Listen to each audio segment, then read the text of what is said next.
Hello, and thank you for watching this State of the County report. If you follow Durham County government, you will notice that we are sharing with you this informative report in a slightly different format than we have used in the past. It is our hope that you will enjoy our broadcast message this evening. With this message, I will mention some of the successes that have been experienced during the past year by our dedicated management and staff. In addition, I will highlight some very real challenges that we are facing as we plan our budget for the coming fiscal year. Finally, I will share my thoughts about how I believe we should move forward in this still challenging physical environment. We all know that we live in a vibrant community that enjoys national recognitions and accolades each year. The national media continue to spotlight Durham as a great place to live, learn, work, and play. In January, the New York Times featured our beloved community in its 36 Hours Community Series. They sample our unique Durham lifestyle with visits to such favorites as Dame's Chicken and Waffles, Durham Central Park, and the famous food trucks, Nasher Museum, Full Stream Brewery, Durham Performing Arts Center, and more. Other recent awards that celebrated our community include a recognition as the #1 large county best position for growth in 2012 by the 4th Economy Community Index and a U.S. News and World Report that ranked Duke University #8 on the list of 2013 National University Rankings. Also, the National Center for Urban School Transformation presented R.N. Harris Elementary School with the 2012 National Excellence in Urban Education Award. What else? What else can eat that? That hawk may want that mouse, so you hold on to that string as well. What else? Because we know the fox likes it all. So he'll eat me. Yes, he will. What else? He'll eat the mouse. That's it.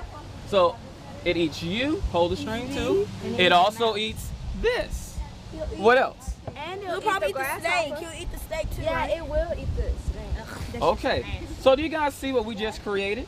Yes. This is how energy flows from one organism to another. Outstanding. Can you?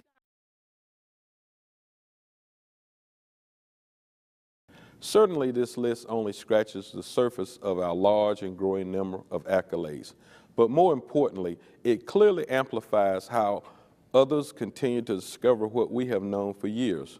Durham is a dynamic, welcoming community with an enviable quality of life. Durham County government is led by outstanding management, department heads, and staff who bring excellence, cutting-edge thinking, and vision to the task of serving our residents.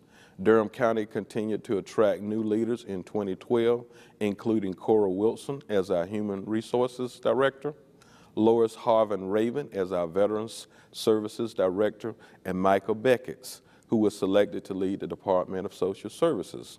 The impact of their dynamic work is already being recognized in the county both internally and externally. They have truly hit the ground running. In addition to our new leaders, our talented administrators and department heads also garnered coveted recognitions from their peers last year for many of their achievements. Deputy County Manager Lee Worsley was elected Vice President of the International City and County Management Association, ICMA, Executive Board. ICMA focuses on the creation of excellence in local governance by developing and fostering professional local government management worldwide. Tax Administrator Kimberly Simpson received the 2012 Outstanding Tax Collector Award by the North Carolina Tax Collectors Association. And by the way, Kim's staff achieved a very positive tax collection rate of 98.86% last year, which helped us preserve service delivery in the current budget. Gail Harris, our Public Health Director, received the 2013 Ham-Stevens Award from the North Carolina Association of Local Health Directors.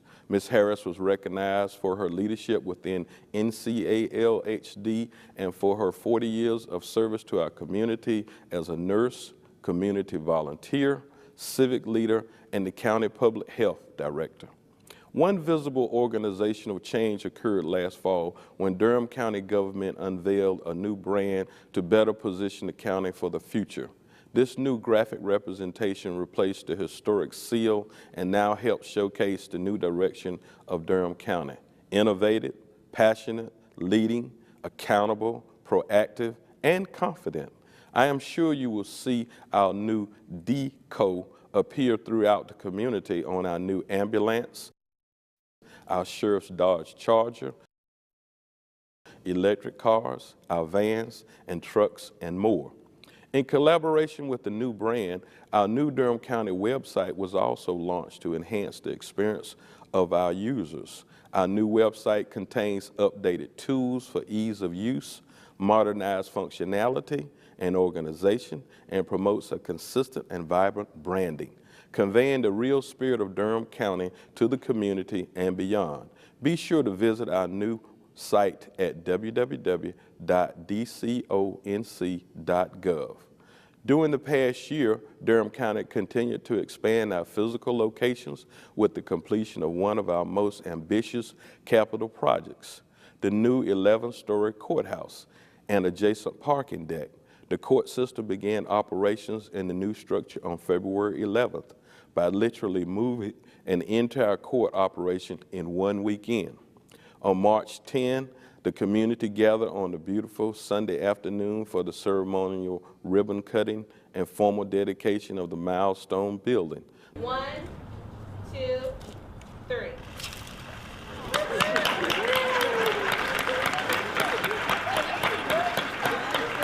The building is also home to our Durham County Sheriff's Department and other court-related agencies. Other ongoing capital projects includes the continued construction of the final phase of the Human Services Building, programming, refurbishing for the now vacant Judicial Building, a county storage facility, technology upgrades, land acquisition, and more. The county manager and staff presented the first review of the Durham County FY 2014 to 2023 Capital Improvement Program on March 7. As you know, this is a long-range plan that guides the development and construction of our public facilities, including schools and other key projects. The document also includes recommendations on how the projects will be financed over time. The capital improvement plan is revised every 2 years. During a recent meeting with the Board of Education, we had a collaborative discussion about the level of need and the timing of any future related bond issues that will come forward in the CIP. Durham Public Schools' needs will certainly become a major part of our final plan. Our board is expected to finalize the program later this month based on county manager and staff proposals. Coming off the heels of the worst economic downturn our nation has seen since the Great Depression, we continue to see a slow, steady uptick in positive financial indicators for this community. Yes, our unemployment rate suffered at the height of the downturn as in other communities, but we are at 7.5%, slightly below 7.7% national average, but we are not out of the woods yet. At our board's budget retreat earlier this year, we heard from NC State economist Dr. Michael Walden, who said he believes the labor market is improving and will continue to improve, pointing to the state's increase in employment levels. Just a few weeks ago, we learned that our state's unemployment rate continues to lag and even moved up from 9.4% to 9.5% in the latest report. The message to remember is that while Durham is doing better than many of our counties, we are still in an uneven economic recovery. We need good paying jobs for those with skills and more training programs for those seeking employment. The word sequester was not often in our vocabulary this time last year. However, as of March 1st, it has become one of the most used and abused words in our nation. Because our president and Congress were unable to strike an agreement, our nation is now dealing with $85 billion worth of cuts to federal budgets in critical services and programs. From mental health to Head Start to unemployment benefits, these required cuts will eventually impact our most vulnerable the hardest. Possible cuts to other areas such as food safety and emergency disaster response may potentially have far-reaching impacts for our entire nation. While the debate continues in Washington, we simply don't yet know the full impact of the sequester cuts and how it will affect our state or Durham County. Closer to home, our Governor McCrory began directing his department heads to begin the belt-tightening process in early March. This was, he said, largely to help the state manage its Medicaid debt. He directed department heads and cabinet secretaries to stop most employee salary increases, reduce purchases and travel, and to increase collection of outstanding revenues. Then on March 20th, the governor presented his two-year budget. In summary, he focused on funding for the economy, education, and state government efficiency. He pledged no new taxes for our citizens, saying it is the wrong time to increase taxes. We don't know the full impact of Governor McCrory's recommended budget, but we do have one indication that school construction lottery funding to counties will likely remain below the statutory amount we need. There has already been movement to reallocate lottery funds from construction to school technology and pre-K slots. With any program changes made at the state level, we know we will have to absorb any cuts to critical programs right here in Durham. This is yet another message we heard from our retreat. It was echoed from several of our department heads who receive state funds and manage state-mandated programs such as elections, mental health,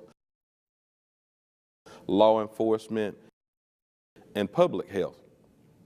As decision makers of Durham County government, this Board of County Commissioners is entrusted with ensuring that we maintain a service level that meets the needs of our residents. Given the state of the economy overall, coupled with yet unknown levels of federal cuts and state cuts, I'm concerned about the discussion and philosophy we bring to the budget process this year. You've probably read that our Durham County manager and staff have recommended a significant increase in the property tax rate in the coming budget cycle. This increase is earmarked to pay debt service on our new buildings that line the landscape. Make no mistake, Durham County will of course handle its obligations with respect to financing these structures.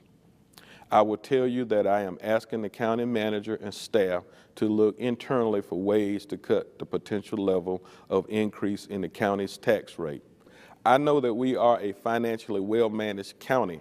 We continue to be among a select group of county governments that hold a AAA bond rating from the financial rating agencies. A AAA rating allows Durham County to borrow money at the lowest rates available, which is a tremendous benefit to our taxpayers. It is critical that our actions during this budget process preserve that benefit. As chairman of this board, I am firm in my belief that we must look critically at all of our services this season. Overall, we must evaluate their efficiencies and make some hard choices about cutting back on some levels of service in some areas. Our board will be looking for a budget that is lean, but still able to handle our community's critical needs and priorities. It is critical that we work to streamline our services to maximize efficiency where possible. We know it is challenging to our department heads to maintain the core and integrity of their services while also reducing the dollars they request, but it must be done. If we are to achieve the goal of no tax increase for our taxpayers, everything must be subject to review. The bottom line is this: we will bring all of our resources to bear to maximize and maintain service delivery levels for Durham County residents to the best of our ability, while simultaneously minimizing changes to our tax rate. We must find a delicate balance as we move forward in this still recovering economy. At the end of the day, we will continue to fund our Durham Public Schools operations and capital needs. We will serve our most vulnerable citizens, our youth, and our seniors. We will protect our built and natural resources. We will work with our economic development partners to attract companies with jobs that are a good fit for Durham and its residents to promote growth and prosperity. We will support transportation and its infrastructure. We will protect the health, safety, and well-being of our residents. Durham County is a collaborative community that faces its challenges together. The citizens expect nothing less than our best effort in this endeavor. In closing, let me say that I look forward to working through these challenges and preparing a responsible budget that will keep our community vibrant, productive, and physically sound. We have the skills, we have the will, and we will have the resolve to keep Durham County moving forward. Thank you.